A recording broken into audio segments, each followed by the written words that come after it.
Hi there, this is M. Rahman and I welcome you to our AC classes of English language. Today our topic is phrasal verbs. Phrasal verbs हमारी vocabulary का एक बहुत अहम part है और इस part में आज हम सिर्फ phrasal verbs लर्न ही नहीं करेंगे बल्कि कुछ टिप्स एंड ट्रिक्स भी लेंगे जिससे ये हमें हमेशा के लिए याद हो जाए। वोकेबलरी में इंटरेस्ट कम होने का एक रीज़न ये भी रहता है क्योंकि ये हमारी नेटिव लैंग्वेज ना होने की वजह से हम कुछ डिफ़िकल्ट वर्ड्स को यूज़ करने की कोशिश करते हैं, अपडेट करने की कोशिश करते हैं, लेकिन टाइम पर वो वर्ड्स याद ना आना, उसमें इंटरेस्ट ना होने का एक रीज़न बन जाता है। तो इस रीज़न को, इंटरेस्ट ना होने के इस कारण को आज दूर करने की कोशिश करेंगे और लर्न करेंगे नए फ्रेजल वर्ब्स। आपने अभी तक भी अगर हमारे चैनल को सब्सक्राइब नहीं किया है तो आप सब्सक्राइब करें, लाइक करें और शेयर करें। और फ्रेजल वर्ब की इस सीरीज़ को आगे बढ़ाते हुए आइए शुरू करते हैं पहले फ्रेजल वर्ब से, take out on. Take out on जैसे कि यहाँ पर हमारा वर्ड मीनिंग है टेक निकालना, आउट बाहर, ऑन आप प्रेपोजिशन के रूप में लेते हैं। इस तरह से हमें किसी भी फ्रेजल वर्ब में हिंदी नहीं निकालनी होती है। टेक आउट ऑन का मतलब होता है क्या, भड़ास निकालना। अब ये भड़ास क्या होती है, यानी एक गुबार, एक गुस्सा कहीं ना कहीं अंदर भरा हुआ होता है और हम उसको गलत बिहेवियर को शो करते हुए किसी दूसरे पर निकाल देते हैं, तो ये टेक आउट ऑन है। इसको हम इंग्लिश में इस तरह से कह सकते हैं,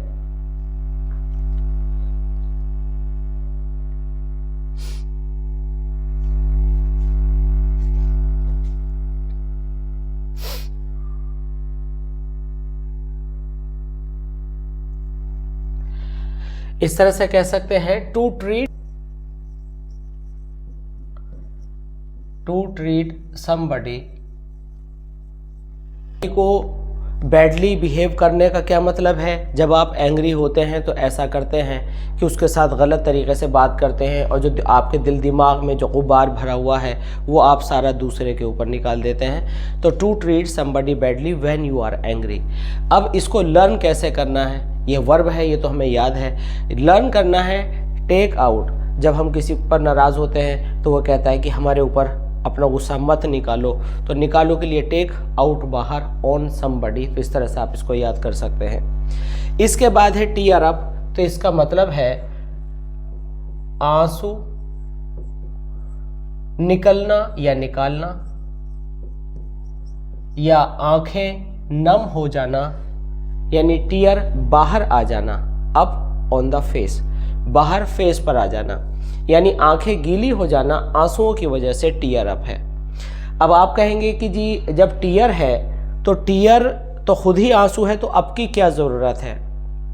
आप कहते हैं फिल मीन्स भरना, लेकिन फिर भी फिल अप कहते हैं। तो इस तरह से जब हम ईट मीन्स खाना कहते हैं तो फिर चट कर जाने को हम ईट अप कहते हैं। तो इसी तरह से हम सिंपली रोना नहीं कह रहे, रोने को किन्हीं अलग तरह से एक्सप्रेस कर रहे हैं कि आंखें आंसुओं से भर गई तो हम कहेंगे ही टीयर्ड अप। तो इसमें आंखों का सेंस अपने आप से आ जाएगा और आप कहेंगे टीयर अप। इट मीन्स कि उसकी आंखों में आंसू थे। तो यहाँ पर अगर आप आइज़ ना भी लिखें तो भी चलेगा। तो tear up means eyes filled with tears. इसके बाद है फ्रीक आउट।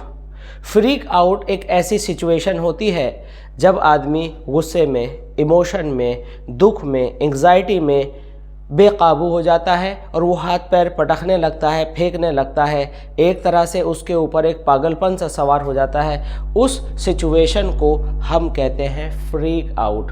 तो इसको इंग्लिश में कैसे लिखेंगे, टू बिकम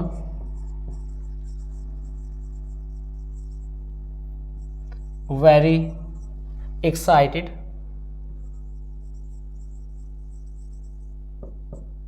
anxious, worried। इस तरह के सिचुएशन में अगर मान लीजिए कोई मदर है और कोई हादसा हो जाता है और वो जब अपने बच्चों को उस कंडीशन में देखती है तो उसका रोना चिल्लाना, उसका पागलपन जो है आउट ऑफ कंट्रोल सा लगता है। तो उस सिचुएशन में हम उसको बोलेंगे कि शी गॉट फ्रीक्ड आउट। तो फ्रीक आउट जो फर्स्ट फॉर्म के तौर पर है, इसका मतलब होता है कि किसी इमोशन के एक्सेस होने पर आप इसे बाहर हो जाना, पागलपन सवार हो जाना, इसका मीनिंग आप जो है हिंदी में यहाँ पर समझ सकते हैं। लाइट अप, लाइट अप क्या है? लाइट में भी आपने देखा कि यहाँ अप लगा दिया है। इंग्लिश में क्या होता है, जब हम किसी चीज़ को राइज करने की तरफ जाते हैं तो हम अप लगा देते हैं, ठीक है। तो यहाँ पर अगर आप कोई चीज़ आपने धमाका किया और किसी चीज़ को एक्सप्लोड किया तो वो राइज करता है, तो आप उसको ब्लो अप बोलते हैं। तो इस तरह से लाइट अप का मतलब है कि वो चेहरा जो बहुत मुरझाया हुआ था, कोई ख़बर अच्छी सी सुनी और उसके चेहरे पर एक रोशनी सी आ गई, एक तेज आ गया, एक नूर आ गया, खुशी आ गई, खुशी से वो चेहरा चहकने लगा, तो वो लाइट अप होगा। तो यहाँ पर हम कह सकते हैं we can light up the faces of poor children by giving them good education. तो यहाँ पर लाइट अप, लाइटिंग अप, इस तरह से आप इसको वर्ब की फॉर्म में यूज़ करके किसी की इमोशंस को अच्छे से खुशी दिखाने के सेंस में राइज करने के लिए आप लाइट अप लगा सकते हैं। तो आप लिखेंगे to make one's face bright with happiness, bright with happiness.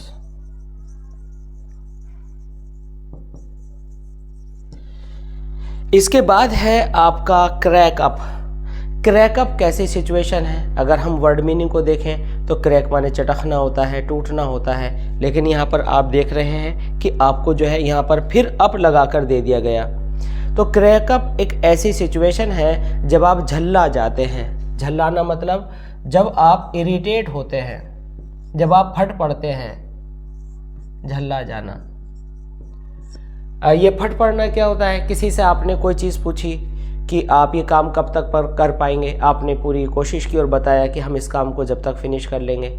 उसके बाद वह पर्सन फिर टाइम से पहले आ जाता है, जो टाइम आपने दिया था उससे पहले आ जाता है। फिर आप कहते हैं कि हमने आपको बताया था कि हम इतना टाइम लेंगे, फिर आप उसको एक मौका देते हैं, वो फिर टाइम से पहले आकर के आपका टाइम ख़राब करता है। तो इमोशंस आपकी फिर ऐसी होती हैं कि आप जो है एक्सट्रीमली इरिटेटेड हो जाते हैं और फिर जो आप जवाब देते हैं वो आपका क्रैकअप होने की कैटेगरी में जाता है। तो इसे इंग्लिश में हम इस तरह से एक्सप्रेस करेंगे, अनेबल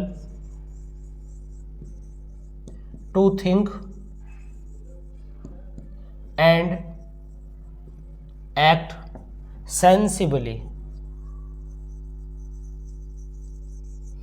यानी जब हम इतना होश खो दें कि हम ये भूल जाएं कि मेरे को बिहेवियर किस तरह का करना चाहिए, किस अंदाज में व्यवहार करना चाहिए, और उसके अंदर तुर्शी, उसके अंदर खटास या उसके अंदर जो है एक एंगर रिफ्लेक्ट होने लगे, तो इस तरह की सिचुएशन को हम क्रैकअप कहते हैं। Sometimes clerical department cracks up because there are so many questions that are difficult to bear. तो ये जो हमारी फ्रेजल वर्ब्स हैं ये आप अच्छे से समझ गए होंगे। अब चलते हैं कुछ दूसरे फ्रेजल वर्ब्स की तरफ। फ्रेजल वर्ब में हम देखेंगे कि हमारी रन की सीरीज शुरू हुई है और इसमें है रन अक्रॉस। तो रन अक्रॉस का मतलब है to meet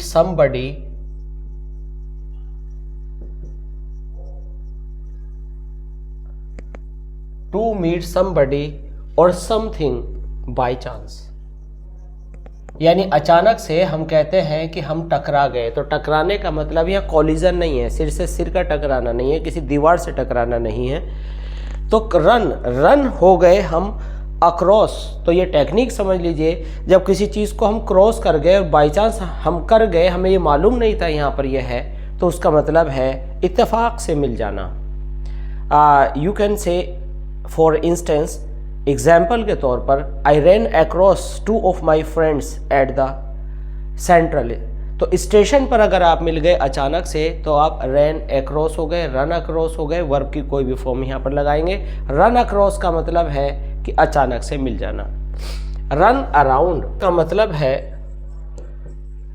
to be very busy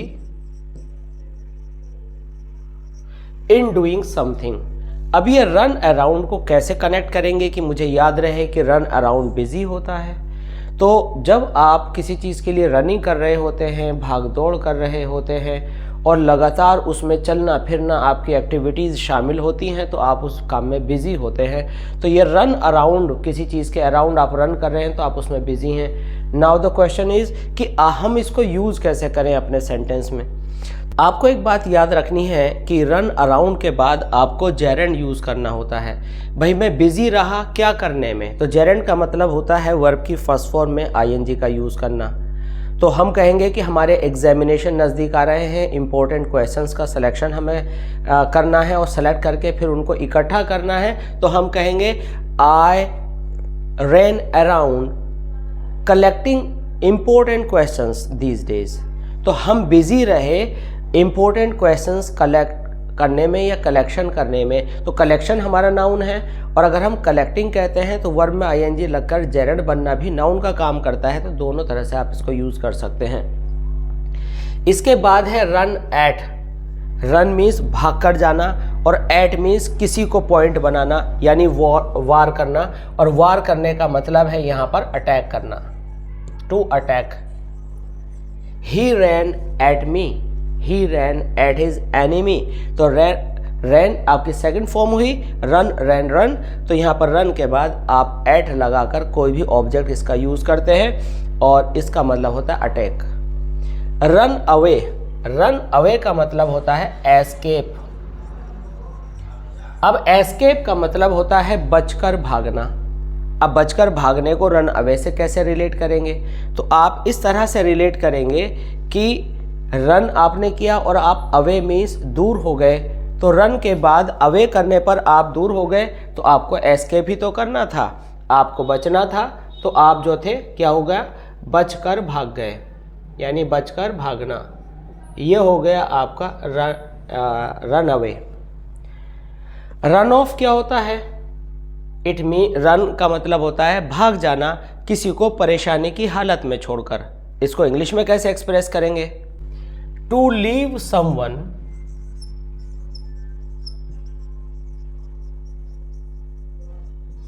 in a dishonest way, in a dishonest way. किसी को बहुत बेईमानी वाली आदत की वजह से किसी खराब सिचुएशन में छोड़कर भाग जाना। To leave someone in a dishonest way, बहुत बेहुदा तरीके से, बहुत गलत तरीके से, इंसानियत के अगेंस्ट किसी को गलत और ख़राब सिचुएशन में छोड़कर भाग जाना रन ऑफ होता है। अब इसको याद कैसे करेंगे, अवे में दूर होना होता है, जबकि रन ऑफ में डिस्टेंस मेंटेन करना होता है। अवे में दूर होने का मतलब है कि आपने एक डिस्टेंस बनाई, लेकिन यहाँ पर ऑफ में डिस्टेंस से बेहतर ये होगा हमें कहना कि आप अपने आप को डिस्कनेक्ट कर लेते हैं किसी से। कई बार हमारी डिस्टेंस तो ज़्यादा होती है लेकिन हम कनेक्टेड रहते हैं, और ऑफ में क्या होगा कि हम डिस्कनेक्टेड हो जाएंगे। हमने किसी का माल एकदम से झपटा मारा, छीना और भाग गए, तो ये हम डिस्कनेक्ट हो गए, तो हम दोबारा मिलना नहीं चाहेंगे। तो रन ऑफ यानी हमारा कनेक्शन टूट गया, हमारा अपना काम बन गया, वो बर्बाद हुआ या जो भी उसके हालात हुए, तो ये रन ऑफ होता है। चंपत हो जाना, भाग जाना और कुछ भी लूट कर निकल जाना रन ऑफ की कैटेगरी के अंदर आएगा। इसके बाद आता है रन अप अगेंस्ट। अब आप देखते हैं कि रन के बाद अप आया, अप के बाद यहाँ पर जो है फिर अगेंस्ट आया, तो इसका मतलब होता है to live in difficult situations.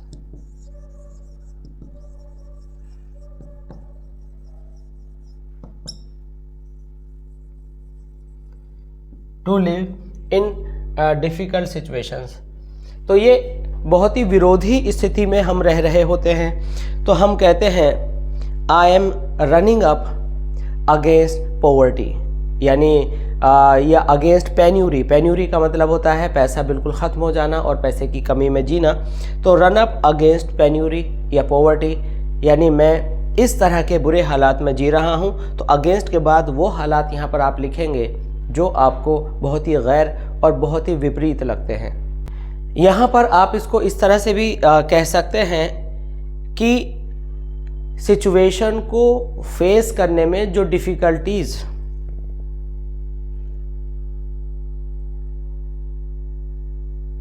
यहाँ पर आप इसको इस तरह से भी कह सकते हैं कि डिफ़िकल्टीज़ फेस करना,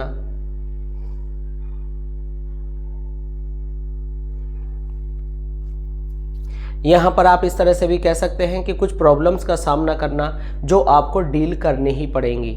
तो अगर हम विरोधी हालात में हैं, हमारे हालात ख़राब हैं या सिचुएशन बिल्कुल बिटर और बुरी चल रही है, तो हमें उनको फेस करना पड़ेगा।